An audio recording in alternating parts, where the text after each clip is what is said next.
we're back here with Peri Gilpin. We didn't get to this in the last segment, but I didn't know this about you. You actually started out your career as a makeup artist. Is that true? Mm-hmm.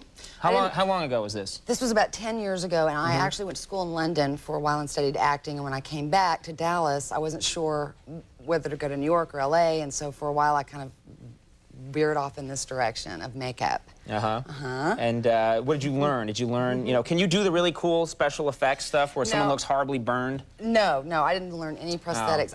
Is that what that's called? Yeah, I didn't learn any special effects like that, but I did learn this. I did a movie. I was an assistant makeup artist on a film, which is sort of every makeup artist wants to get there, and I got there really fast, and it was really neat. We were shooting it in Dallas. This actor arrived on Halloween Day with no mustache, but he'd been shooting for 2 weeks in New York with a mustache. So it's Halloween. Why did he just decided to shave it off in the middle of making the movie? I have no idea what was on his mind. I mean, this was one of those guys that has like enough hair on his back. You know, it was like he's hairy everywhere else. I really don't want to know. No mustache. So, and it was Halloween Day, so there was not a ventilated mustache to be found. There was no, you know, you couldn't just go to the fun shop and buy a mustache. Because every mustache in town has been bought out. It's cleaned out, cleaned out. So my big idea, and we actually did this for 5 days, was to go in and cut off my own hair in the back and glue it to his lip, like hair by hair.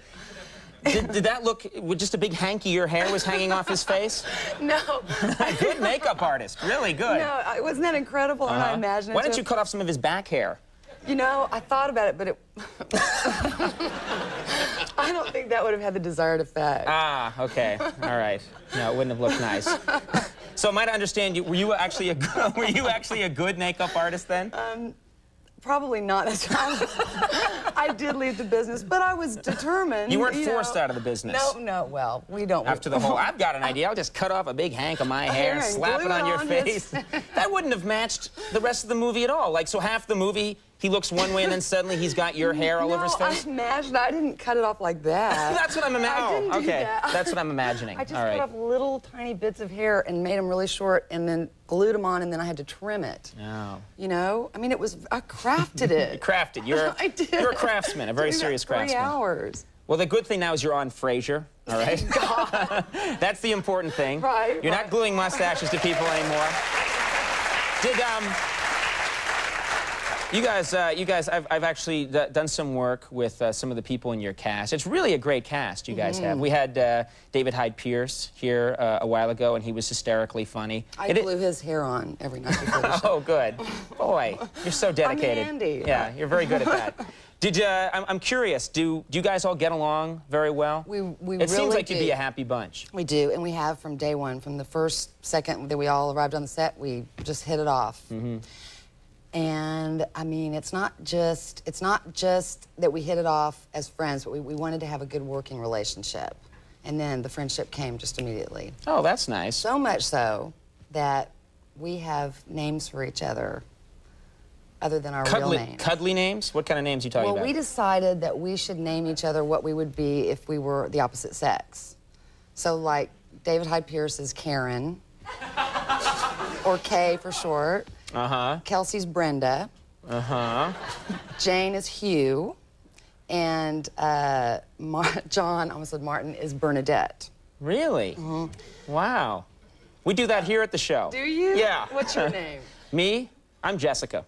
That's good. Yeah. Andy, I think that fits. tell him. Viola.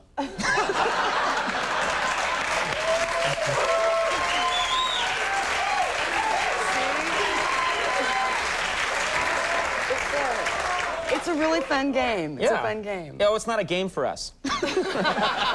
We actually dress up, too. Oh. I'd like to come for that show. Now you know more. Do you actually find that helps, though? It helps you guys get along better? Or is it just some sort of sick thing you do to be weird because you can get away with it? It's just, yeah, it's just boring games. You know, it's party games. We can't think of anything else to talk about. Oh, well, so it all works out fine. What about now? What's next? Frasier? Anything in the future? Or are you doing anything else, or just Frasier? You're going to stick to that for now?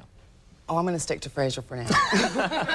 But whenever someone's here, they always mention, I don't understand how they do it, but we have so many people that do a show, and then on the side, they're, oh, and when I'm not doing the show, I'm also doing a game show in Sweden. And I just don't know, I don't know how they get the time.